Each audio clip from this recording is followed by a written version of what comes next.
Tonight, we're teeing off on youth baseball issues, what coaches and parents have to say about the Little League champions being stripped of their title.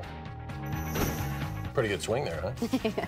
But unfortunately, members of the Southside Chicago Little League team are no longer the 2014 Little League champions. Big talker today. National Little League officials hand down a harsh reality to the Jackie Robinson West team. An investigation found the team's officials recruited players who lived outside of the league's boundaries. Well, now playing with your neighbors, really at the heart of Little League play. Now, we wanted to know if organizations in our area were struggling with similar issues. The night team's Danica Lewis hit the cages, as you saw, to see what the baseball community thinks of this situation today. Big talker, as Michelle said. Yeah, it really has been. And the big question here is whether ultra-competitive environments actually take away from America's pastime and makes it into a game where the parents will do almost anything for a win. Sadly, some weren't surprised that it came to national champions losing their title.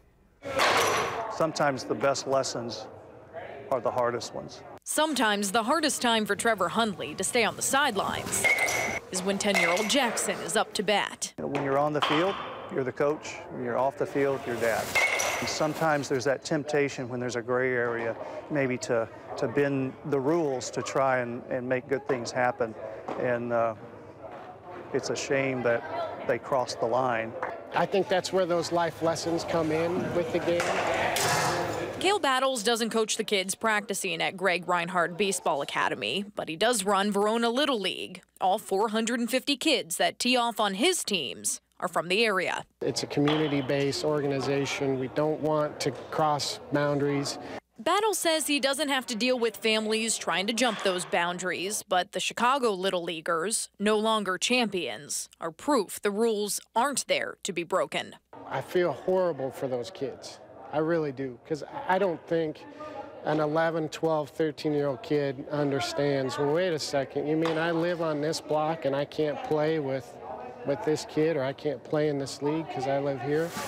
Because the kids are the ones that they have those memories, and they'll always be tarnished. If Little Leagues are built on lessons, unfortunately, there's consequences if you decide that you're not going to play within the rules. Battles hopes this one doesn't give baseball a bad rep. Does one bad apple spoil the bunch? In this case, I don't think it does. Well, Verona Little League players aren't even competing in World Series qualifying tournaments. That's because proving they live within the region is too much of a burden for coaches. Battles believes the money associated with the big Little League games can be very attractive to adults, making it that much more tempting to do anything to win. It is unbelievable, and they got so much publicity last summer. Right. Everybody was talking about it, so it's a shame for the kids. It really is. They were the underdog team. It was a great story. They defied the odds, but it's a shame like something like this had to happen. All right, Danica, thank you very much. Sure.